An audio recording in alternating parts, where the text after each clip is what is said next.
Assalamualaikum warahmatullahi wabarakatuh. Berjumpa kembali bersama Bu Asih di video pembelajaran kimia kelas 10 untuk membahas materi kimia. Dan kali ini kita akan melanjutkan pembahasan stoikiometri. Pada bagian yang kedua ini kita akan mempelajari konsep mol. Anak-anakku semuanya, perhatikan beberapa gambar berikut ini. Untuk menyatakan satuan jumlah dari zat-zat ini, kita bisa menggunakan lusin, rim, dan kodi. Baik lusin, rim, dan kodi merupakan satuan untuk menyatakan jumlah zat. Bagaimana dengan zat-zat ini? Tentu kita tidak mungkin menggunakan satuan jumlah. Untuk beras kita gunakan satuan massa. Untuk minyak dan zat cair lainnya kita menggunakan satuan volume. Karena kita tidak mungkin menghitung butir-butir beras ataupun menghitung tetes demi tetes minyak. Lalu bagaimanakah dengan partikel materi? Partikel materi berupa atom, molekul maupun ion. Nah, partikel ini sangatlah kecil. Tidak mungkin kita menyatakan dengan menggunakan satuan jumlah maupun satuan massa. Iya, tentu tak mungkin kita mengambil maupun menimbang partikel materi dalam bilangan butir. Mustahil kita misalnya mengambil maupun menimbang 10 butir atom emas. Padahal dalam kenyataannya, reaksi-reaksi kimia melibatkan banyak sekali atom, molekul maupun ion. Nah, lalu bagaimanakah cara untuk menyatakan satuan untuk jumlah partikel seperti atom, molekul, dan ion? Untuk itu, para ahli bersepakat untuk menggunakan satuan jumlah partikel yang disebut dengan mol. Dan mol ini menjadi salah satu konsep yang perlu kita pelajari dan kita pahami di dalam ilmu kimia, karena ini digunakan dalam perhitungan kimia. Adapun untuk pembahasan konsep mol yang akan kita bahas kali ini meliputi 4. Silakan dicermati. Baiklah, langsung saja kita menuju untuk materi yang pertama, yaitu mol. Ingat sekali lagi bahwa mol itu merupakan satuan untuk jumlah partikel. Anak-anakku semuanya, kalian tentu tahu bahwa satu lusin ada 12, satu rim ada 500, satu kodi ada 20. Nah, bagaimanakah dengan 1 mol? Nah, 1 mol adalah sejumlah partikel yang terkandung di dalam suatu zat yang jumlahnya sama dengan banyaknya atom yang terdapat di dalam 12 gram isotop C12. Dari percobaan Joseph Lodsmith dan dibenarkan oleh Avogadro, ternyata banyaknya atom karbon yang terdapat dalam 12 gram isotop C12 adalah 6,02 kali 10 pangkat 23 butir atom. Dan bilangan 6,02 kali 10 pangkat 23 disebut dengan bilangan Avogadro, dilambangkan dengan L dari kata Lodsmith. Jadi, L adalah angka sebesar 6,02 kali 10 pangkat 23. Dan berdasarkan pengertian ini, maka 1 mol zat mengandung 6,02 kali 10 pangkat 23 partikel. Partikel bisa berupa atom, molekul, maupun ion. Contoh, 1 mol tembaga mengandung L atom tembaga. 1 mol air mengandung L molekul air. 1 mol NaCl mengandung L ion Na positif dan L ion Cl negatif. Dengan L adalah 6,02 kali 10 pangkat 23. Bagaimanakah hubungan mol dengan jumlah partikel?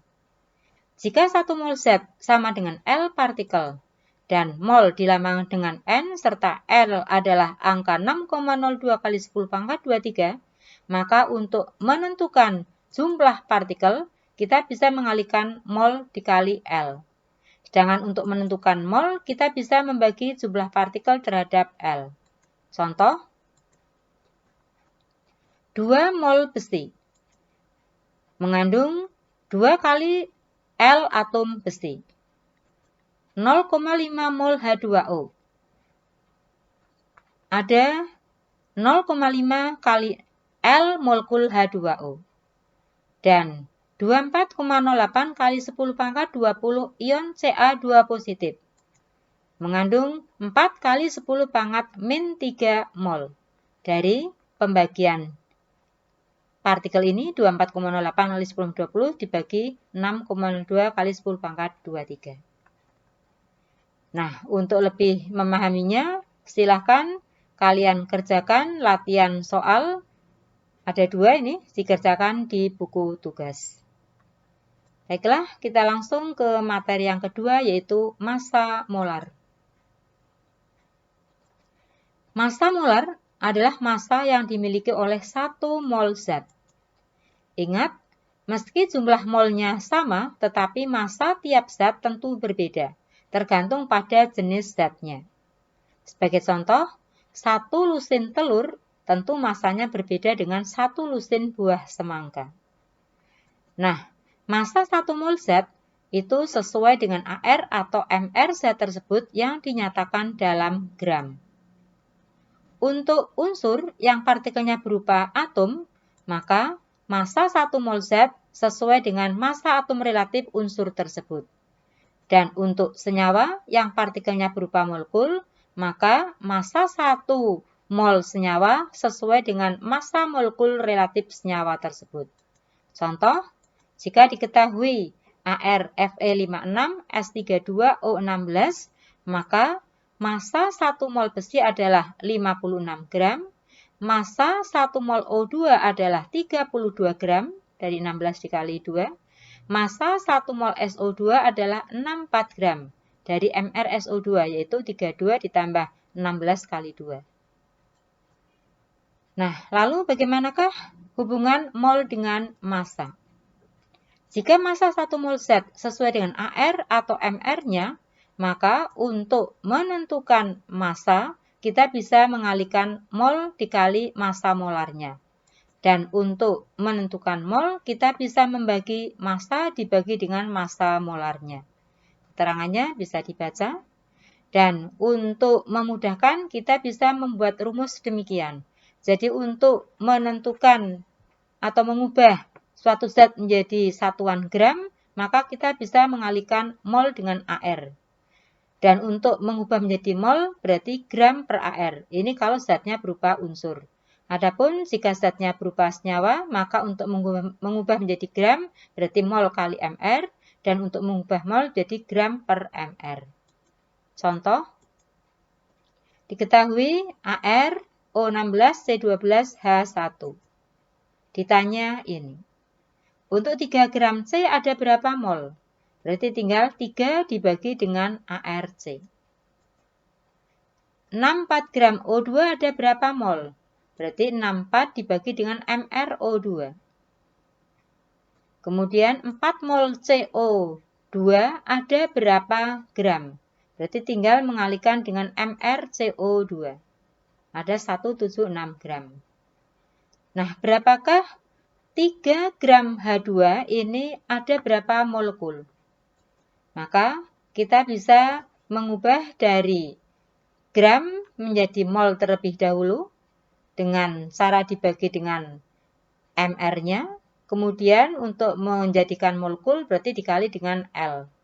Maka didapatkan 4 gram H2 mengandung 12,04 kali 10 pangkat 23 molekul H2.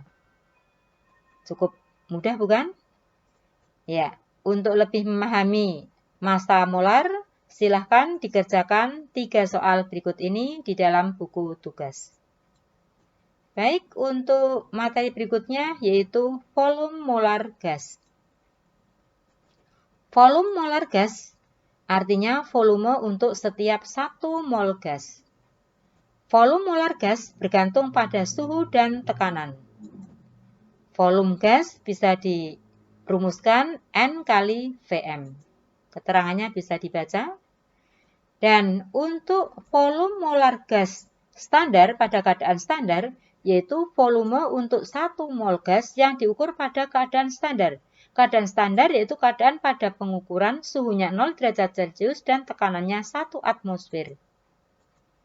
Untuk menentukan volume molar gas pada keadaan standar, maka dilakukan penimbangan sejumlah volume gas tertentu dalam tabung yang sudah diketahui massa kosongnya, yaitu pada suhu 0 derajat Celcius dan tekanan 1 atmosfer. Sebagai contoh, untuk menentukan volume molar gas oksigen, maka ditimbang 1 liter gas oksigen pada suhu ini. Nah, ternyata massa oksigen ada 1,4286 gram. Maka ini bisa kita jadikan persamaan 1 liter oksigen massanya 1,4286 gram.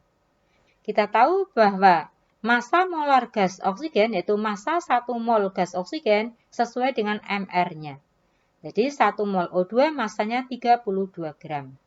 Nah, sekarang bagaimanakah mengubah ini semua menjadi volume molar gas, yaitu volume untuk setiap 1 mol gas. Maka perhitungannya adalah demikian. Perhatikan 1 liter O2 dijadikan mol, berarti dibagi dengan MR O2 tadi. Ini supaya lebih mudah, ini satuannya dilengkapi, ini bisa kita coret. Dan didapatkan 1 liter O2 adalah 0,0446 mol. Volume molar gas yaitu volume untuk 1 mol gas. Jadi ini dibuat 1 mol. Berarti untuk 1 mol berarti tinggal 1 liter dibagi 1 dibagi dengan 0,0446.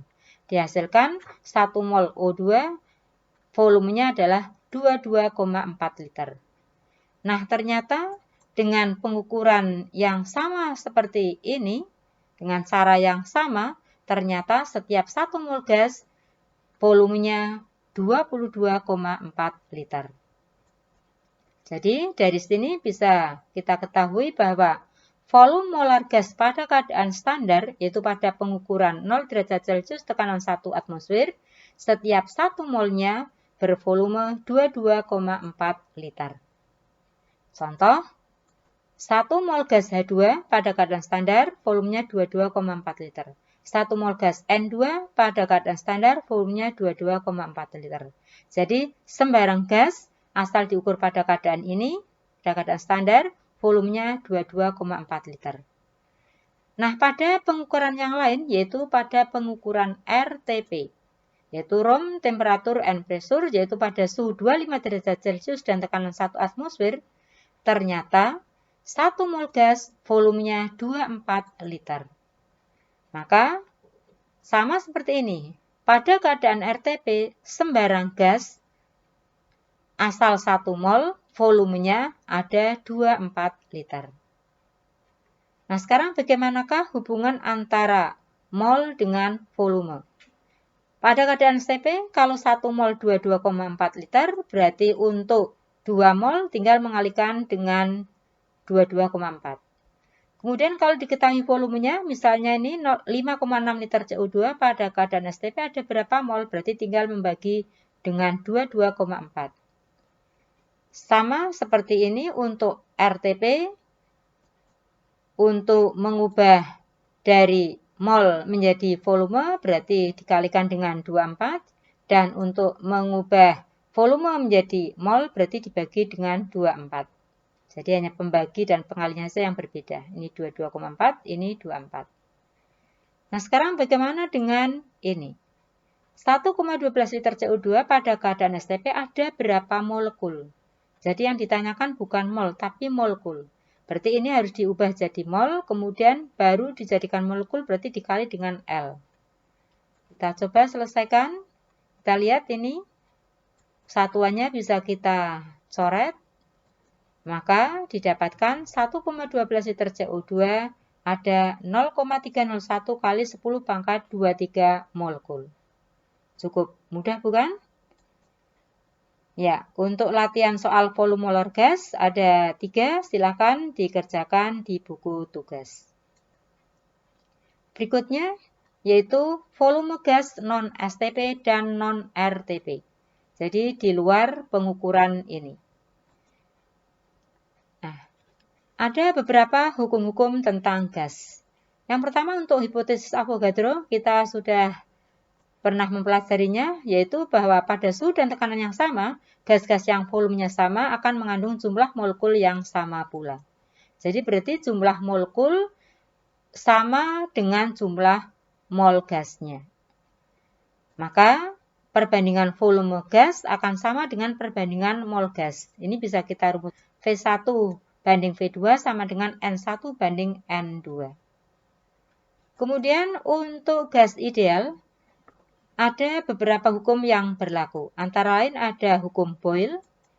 Dinyatakan bahwa pada suhu tetap, maka tekanan gas itu berbanding terbalik dengan volumenya. Hukum Charles bahwa pada tekanan tetap, ternyata volume gas berbanding lurus dengan suhu mutlaknya.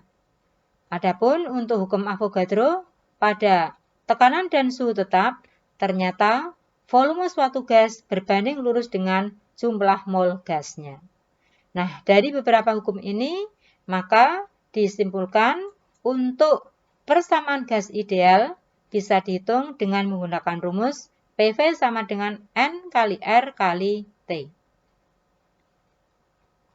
Oke, sekarang kita pelajari bagaimanakah menentukan volume gas pada keadaan tertentu.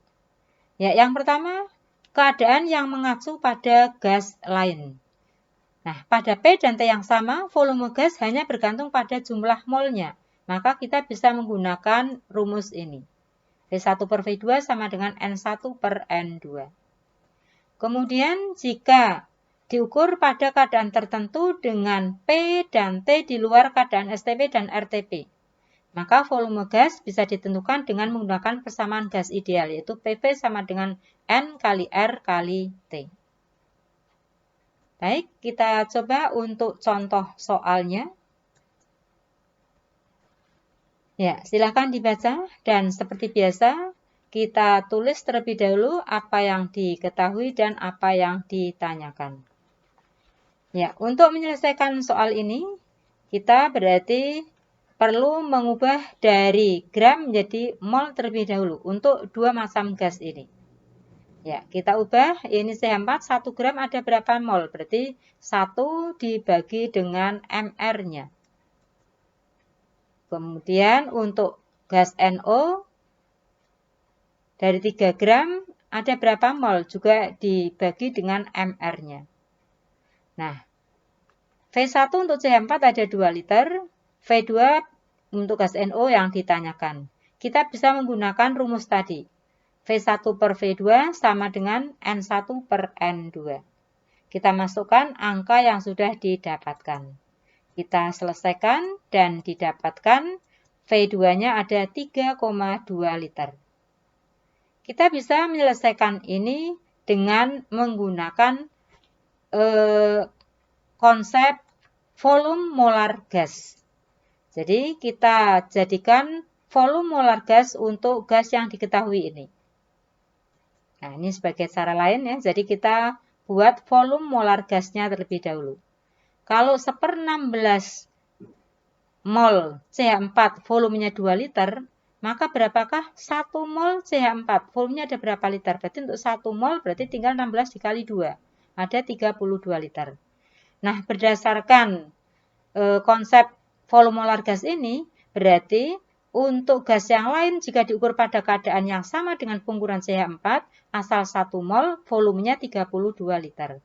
Jadi 1 mol NO juga volumenya 32 liter. Padahal NO di sini bukan 1 mol tapi 3/30. Berarti tinggal 3/30 dikali 32 liter. Jadi ada 3,2 liter. Sama dengan ini. Cukup mudah bukan? Oke, untuk soal yang materi yang keempat, ini ada 3 soal. Silahkan juga dikerjakan di buku tugas. Ya, sebelum Bu Asih akhiri, ini ada interkonferensi mol dengan massa, jumlah partikel maupun volume serta molaritas. Untuk molaritas ini kita tangguhkan ya, tapi sudah diberikan di sini. Nah, untuk penggunaannya silakan lihat contoh soalnya berikut ini.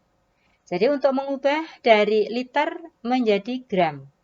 Maka dari liter menjadi gram harus diubah jadi mol dulu, baru kemudian dikalikan dengan AR atau MR. Kemudian contoh yang kedua, dari partikel ini mau diubah jadi liter. Partikel mau diubah jadi liter, berarti harus diubah jadi mol terlebih dahulu. Ya, ini. Kemudian contoh yang ketiga, dari massa ini mau diubah jadi jumlah partikel, maka harus dijadikan mol terlebih dahulu. Jadi, mol ini dikatakan sebagai jembatan. Untuk mengubah apapun harus dijadikan mol terlebih dahulu. Oke, sudah cukup jelas? Baik, Bu Asih akhiri. Terima kasih atas perhatiannya. Mohon dimaafkan apabila ada banyak kekhilafan dan kekurangan. Semoga bermanfaat. Tetap semangat. Billahi taufik wal hidayah. Wassalamualaikum warahmatullahi wabarakatuh.